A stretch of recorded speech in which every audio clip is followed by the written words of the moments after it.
Stop everything. Right now. Because what I'm about to expose in the next 15 minutes will destroy the trust you've been placing in your relationship. There is someone your partner talks about constantly. Someone they text regularly.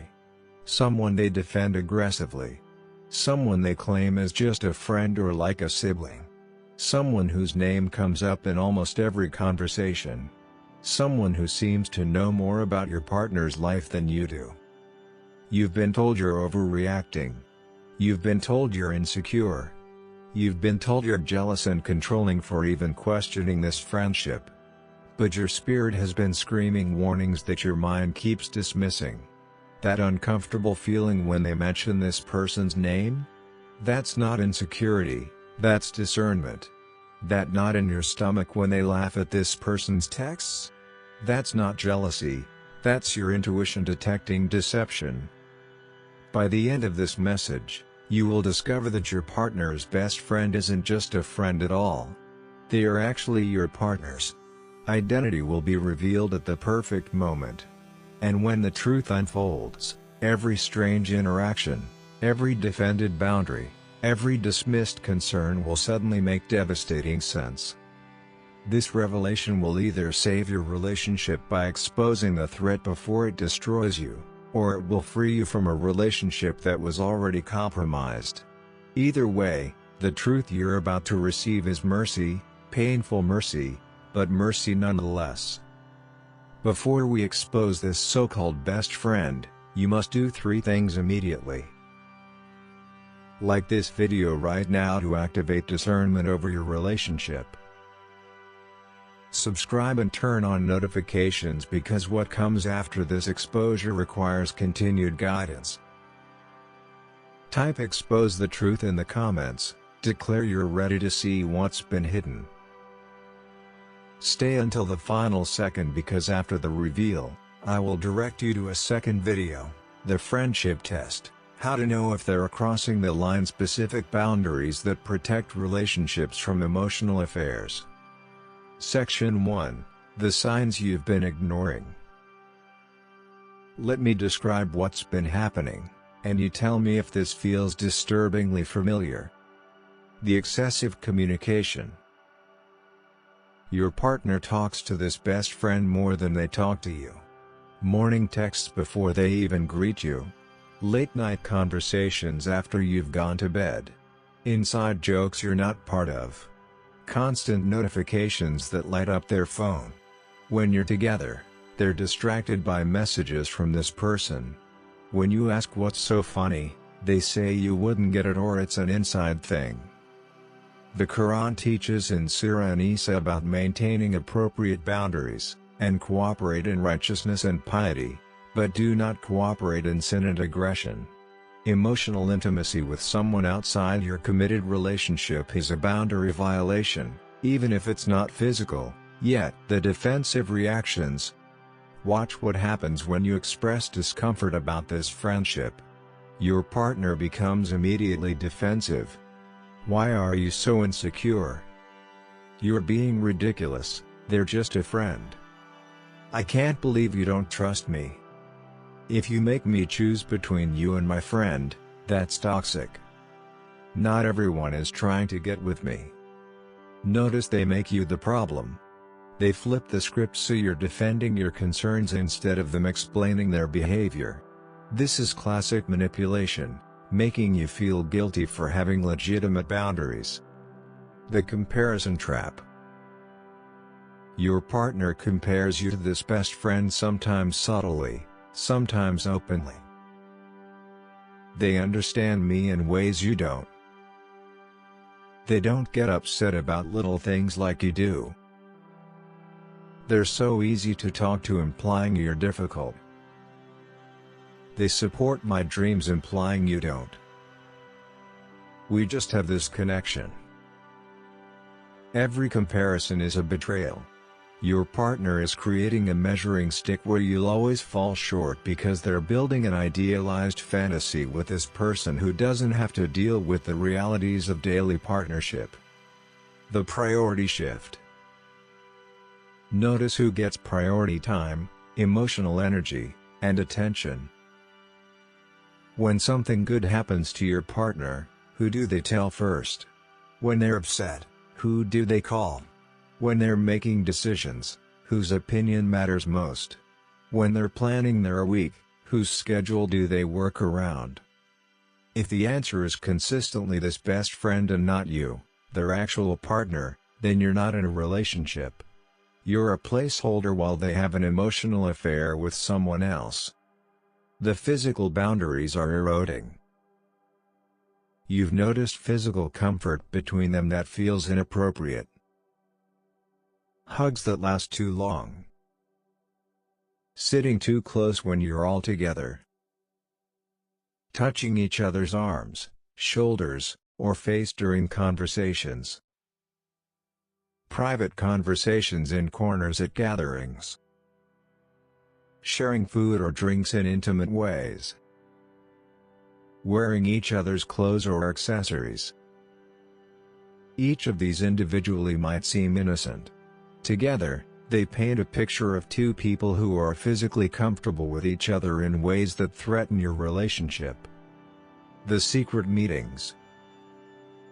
They meet up one-on-one regularly, coffee, lunch, drinks, hanging out.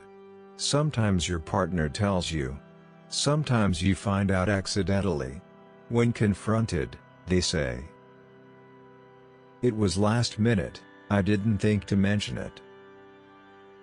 We're just friends, why would I need to report my every move?" You're invited anytime. But they never actually invite you. I need friendships outside of us, which is true, but not like this. The secrecy, or the casualness about not informing you, is the red flag. Healthy friendships don't require privacy from partners. Hidden friendships aren't friendships, they're affairs waiting to happen. If you're recognizing all these signs, type ICIT now in the comments. Section 2.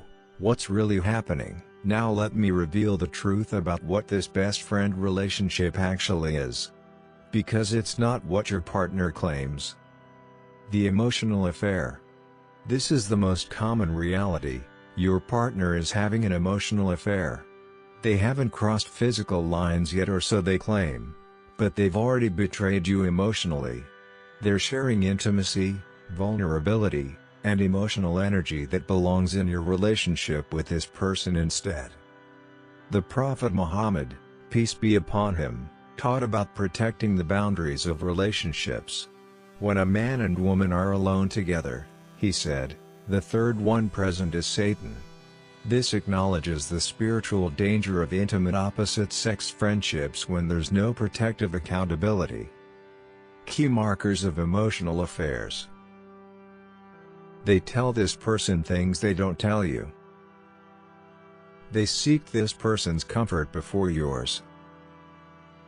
They fantasize about this person even if they won't admit it.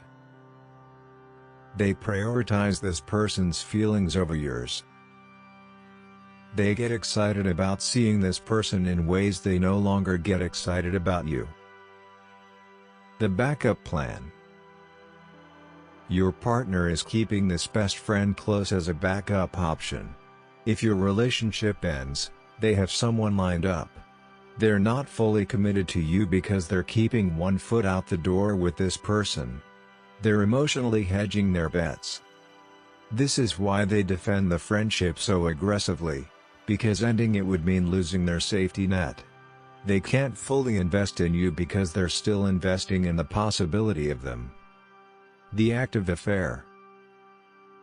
In some cases, it's already physical. The best friend label is cover. The constant communication is coordination. The defensive reactions are guilty conscience. The comparisons are justification for betrayal they've already committed. Signs it's already physical. Unexplained time gaps in their schedule. Changed showering habits, showering immediately when they get home. New attention to appearance when seeing this person. Guilt gifts or sudden affection toward you after time with them. decreased or changed sexual intimacy with you. Defensive about phone privacy, specifically around messages with this person. The future partner. Sometimes your partner hasn't cheated, doesn't plan to cheat, but has already identified this person as who they want next. They're emotionally transitioning out of your relationship and into the next one. They're staying with you out of convenience, fear of being alone, or financial reasons, but their heart is already moving toward this best friend. This is why you feel like you're competing for your own partner's attention. Because you are. This friend is an active threat to your relationship, and your partner is allowing it, or worse, encouraging it. The reality check. Ask yourself honestly, if you had this exact same relationship with someone, same communication frequency, same emotional intimacy, same physical comfort, same prioritization, would your partner be okay with it? If the answer is no, then their double standard reveals the truth. What's just friendship when they do it would be betrayal if you did it. That asymmetry exposes the lie. Type double standard if you're seeing this clearly now. Section 3, the identity reveal. Now we arrive at the devastating truth. Who is this best friend really? Let me expose their actual identity. The reveal: your partner's best friend is actually their emotional affair partner. WHO's waiting for your relationship to end. This person is not innocent. They're not oblivious. They know exactly what they're doing. Despite what your partner claims, this best friend has crossed every appropriate boundary with full awareness and intention. For opposite-sex best friends. If your male partner's best friend is female or vice versa, she knows he's in a relationship with you. She knows you're uncomfortable. She knows she has access and influence that threatens you. And she doesn't care. In fact, she's counting on it. Her strategy: be cool and low maintenance so he compares her favorably to you. Support all his complaints about you so he feels validated in his frustrations. Be emotionally available 24/7 so you look demanding by comparison. Flirt subtly so he gets ego boosts from her while feeling neglected by you. Wait patiently for your relationship to crack under the pressure she's creating. Her goal: she wants your position. She's auditioning to be his next girlfriend/wife while you're still in the picture. The friendship is her long game strategy to become more important than you until he naturally transitions from you to her. For same-sex best friends. If your partner's best friend is the same sex, the dynamic is different but equally damaging. This person may not want to be with your partner romantically, but they want to maintain primary emotional importance in your partner's life. They view you as competition for your partner's time, energy, and loyalty. Their strategy: foster codependency so your partner needs them more than you. Create inside jokes and shared history that excludes you. Undermine your relationship subtly. Are you sure they're right for you? Position themselves as the real ride or die while you're just temporary. Make your partner choose repeatedly between friendship and relationship. Their goal: they want to be the most important person in your partner's life, even if not romantically. Your relationship threatens their position, so they work to diminish it. The common thread: regardless of the specifics, this best friend is someone who lacks boundaries appropriate for someone who's not single.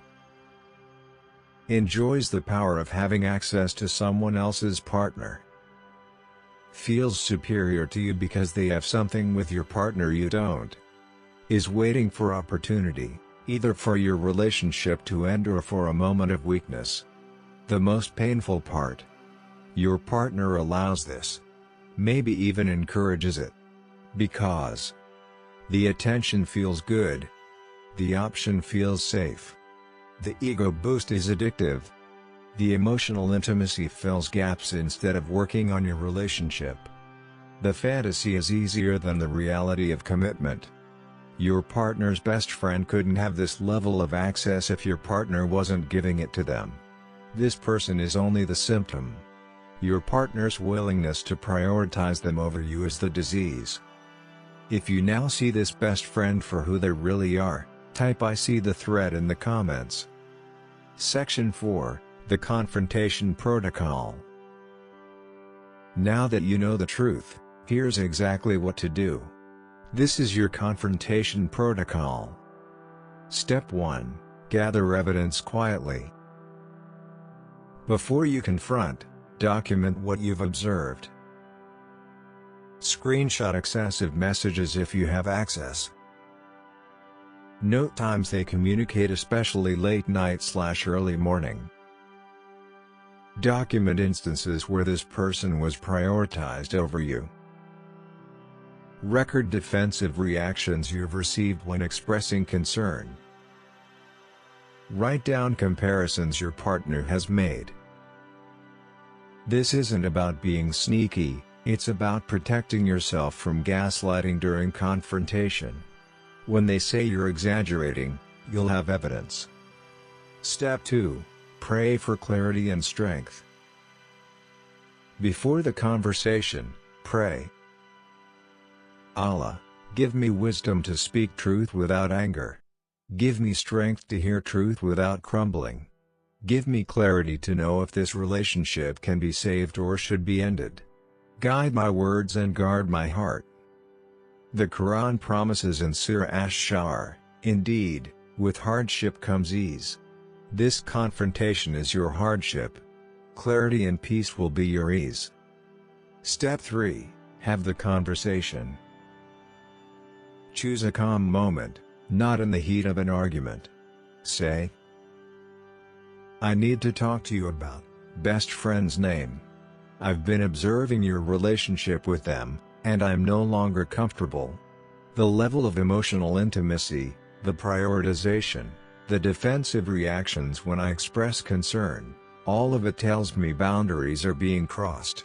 I'm not asking you to end the friendship. I'm telling you that the current dynamic is not acceptable in our relationship. Here's what needs to change." State your non-negotiables clearly. Reduced communication frequency.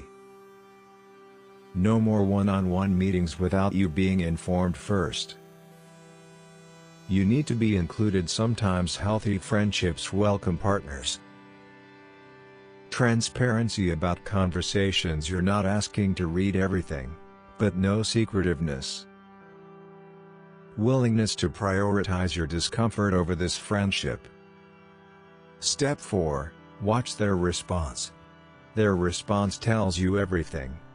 If they immediately get defensive, deflect, or attack you, they're not willing to prioritize your relationship. The friendship matters more than your peace. If they minimize your concerns, "You're being dramatic," or "I can't believe you don't trust me," they're not hearing you. They're protecting the relationship with this person over the one with you. If they become willing to talk, adjust, and create boundaries, there's hope. This is someone who values your relationship enough to make changes. If they refuse to change anything and threaten to end the relationship, they've chosen. This best friend is more important than you are. Let them go. Step 5. Set your boundary. Based on their response, set your boundary. If they're willing to adjust. Thank you for hearing me. I need to see consistent changes over the next 30/60/90 days. I need you to show me through actions that our relationship is your priority. If they refuse, I can't continue in a relationship where I'm competing for your emotional energy with someone else. If this friendship is non-negotiable for you, then I need to remove myself from this dynamic. I deserve to be someone's priority, not their option. Step 6. Follow through. If they agree to changes but don't follow through, if the communication continues at the same level, if the prioritization doesn't shift, if the defensiveness returns, you have your answer. Words meant nothing. The best friend relationship was more valuable than yours. At that point, you must follow through on your boundary. Leaving isn't giving up, it's choosing yourself. It's refusing to stay where you're not valued. The Quran's wisdom. Surah Al-Baqarah teaches, and do not marry polytheistic women until they believe. While this specifically addresses faith, the principle applies: don't commit yourself to someone whose heart is divided. If your partner can't give you undivided loyalty, you're in a divided relationship. And divided relationships always collapse eventually.